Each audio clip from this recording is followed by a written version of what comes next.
My name is Michael, and this is part two of my introduction to quilting for the people looking to just learn to quilt. And today I'm going to be talking about simple sewing machines. I've always been of the mindset that it doesn't matter how expensive the machine is, how cheap it is, the machine will still do exactly what it's designed to do. That is, punch holes through fabric, push thread through, and to pull it back into a knot and hold the two pieces of fabric together. So it does, as far as the core of what the machines do, the cheapest machine you can find can do as good a job as the most expensive machine. The difference will be in how many different functions it has, how easy it does it, and so on. I actually started off with the cheapest Singer sewing machine from Kmart back in late 90s, maybe mid 90s, when I finally got back into quilting.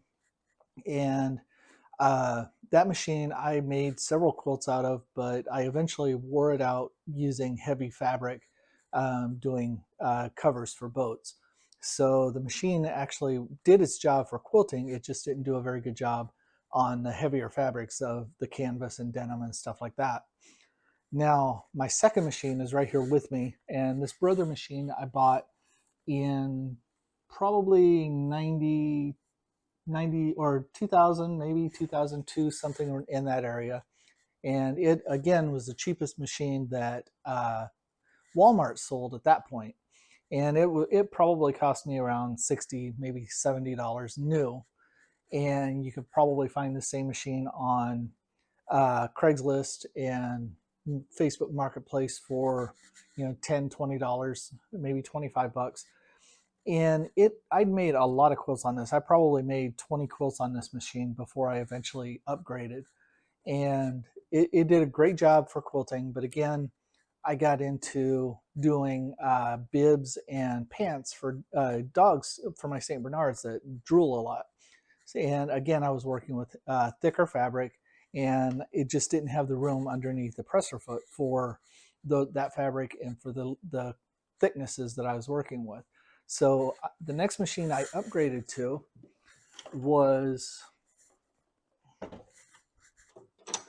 the Husqvarna Viking Emerald, and that machine it was what the salesperson told me was the heavier duty version of the Husqvarnas, and it's a very good machine. Again, nothing fancy, but it cost new about $400, give or take.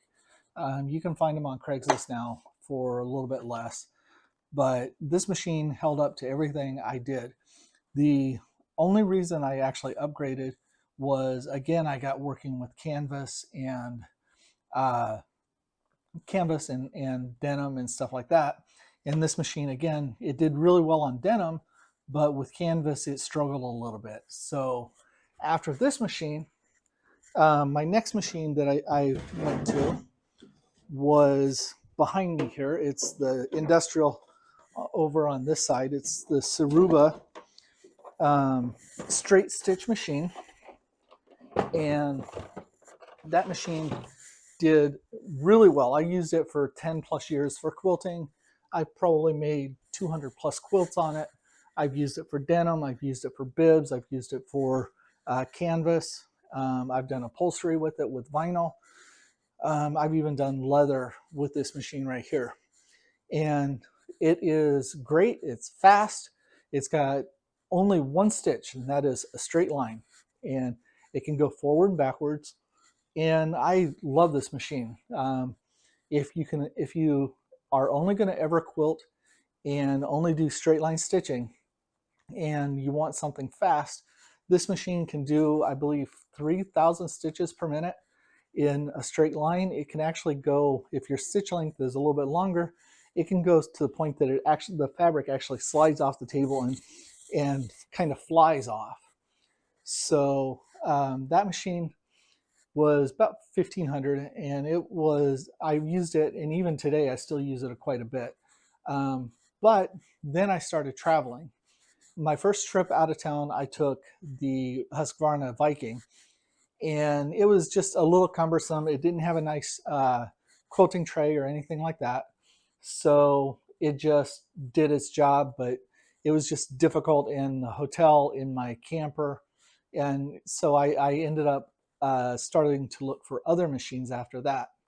The next machine I got after that, and I originally got this for travel, and this is the Baby Lock Jazz 2. Oops. And this machine, I got it backwards to you. Okay.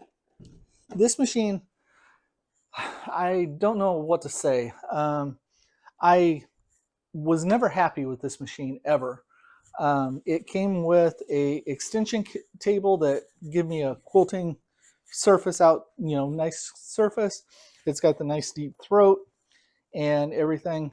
Um, but I just never really was happy with it. It was loud. Um, it was a little quirky. Didn't like some threads, things like that. But it does do a good job if you can deal with it and deal with it potentially breaking.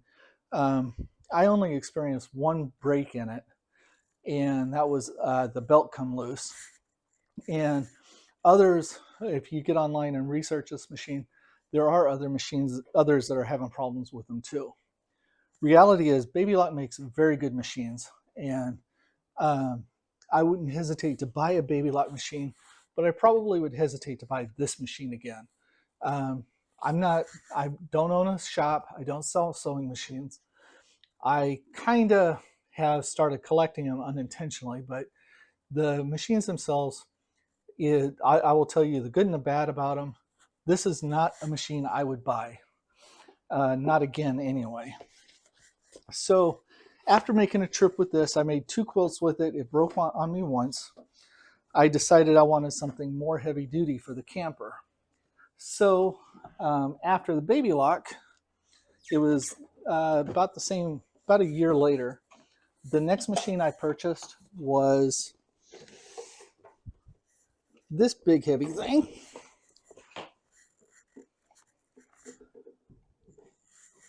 And this is the Juki. A little bit dusty at the moment, but this is the Juki machine. And I love this machine. I think Juki took all of their industrial, this is the TL2000. They make a TL2010, TL98, and probably a few others that I haven't followed. But Juki took, I think what I believe is they took most of what they learned from their industrial lines and put it into this machine. It's rock solid. It's a little on the heavy side, but it does do excellent work. Even has the arm to lift the presser foot. It has a table that comes out on it as well. I just don't have those out with me. And overall, if you want straight stitch and a good solid machine that I truly believe will last a lifetime, this is the machine. This is one of the machines I would go with. I use this machine when I'm traveling. I use it in my camper. I use it in hotel rooms, anything. It is just an overall excellent machine. Okay, the next machine I went with was I wanted a dedicated quilting machine for here at the house. And I decided I wanted for once to try a heavy duty machine or a higher end machine that was a little bit more expensive. I don't typically buy expensive machines, but the next machine I bought, and I use this, I've made 3 quilts on it so far. Again, this is the Husqvarna Opal 690Q, and I have fallen in love with this machine in the short time that I've used it. Like I said, I've made 3 quilts, and this machine is wonderful. Has a nice display. It walks you through different stitches. I believe it has like 200 plus stitches. It has place for the thread. The presser foot is excellent. It feeds really good. But this machine's also new. I've seen them at $1,900, and I've seen them around the $700 to $900 range used on Facebook Marketplace and places like that. Now, as I said in the beginning, I am here to encourage people to learn to quilt. And I encourage you to work within whatever your budget is. And the most important thing is to keep within that budget, because there's nothing worse than having a machine that um, you spent a lot of money on, and then you find that you didn't enjoy quilting, or you decided not to do anything else with it, and so it just sits around. And as I said, the difference between this machine and the first brother machine I showed you isn't in them being able to quilt. They both do the exact same thing. They push a needle with thread through the fabric, hook on the bottom of it, wrap the bobbin thread through, pull it back out, and do it again over and over. Um, the Juki, same thing. They're all high quality machines, very good machines. Um, the thing I like about the Opal is it makes everything easier. And that's what you find from going from a cheap machine to the higher end machines. And someday I really hope to upgrade this to even the higher ends, like the Epics that are $5, $6, $7,000. But honestly, those are not within my budget and probably never will be. The only way I'll ever see one of those is if Viking sees one of my videos and really loves what I say about their machines, and they send me one, because I can't see going out and spending $5,000, $6,000 on a sewing machine that I already have a really good one already. Um, Now, I also have, if you've probably seen in the corner over here, I have a long arm. I can do up to king size quilts.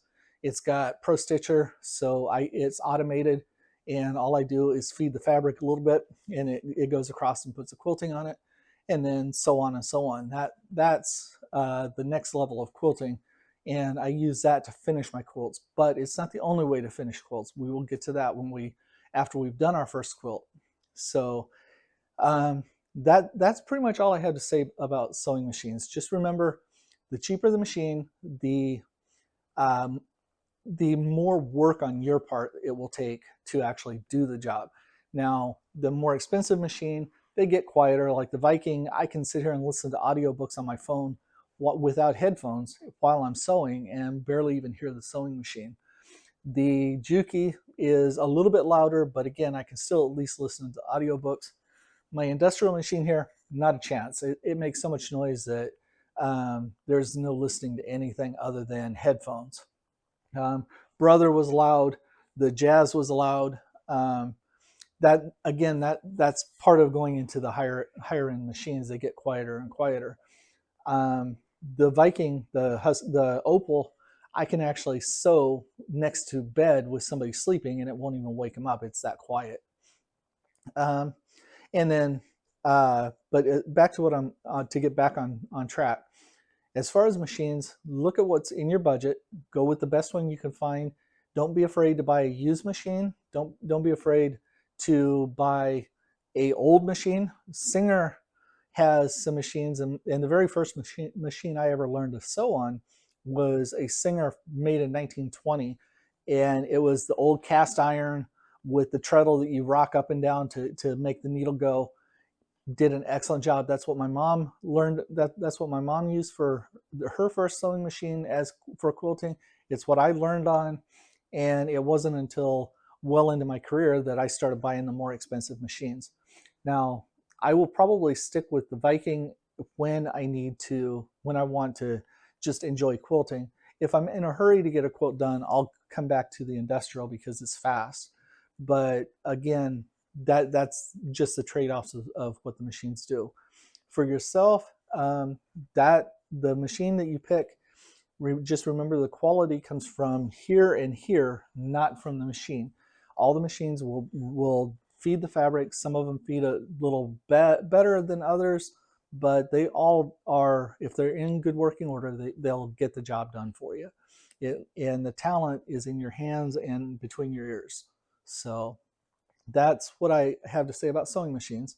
I wanted to make this quick because I see a lot of people asking what the best sewing machine is. The honest answer is there is no best sewing machine. It comes down to your skills, and your budget. Um, and getting the best machine kind of is also preference. Um, I would have told you the Juki was dead set, hands down, the best machine I'd ever worked on until I worked on with the Viking, with the Opal. I'm sure that if I ever get a chance to work with one of the Epics, I'll think it's the best machine I ever worked on, and so on. So it comes down to your personal preference, your taste, and what you're doing with the machine. As a good beginner machine, don't be afraid to go to Walmart and pick up one of their machines. Go uh,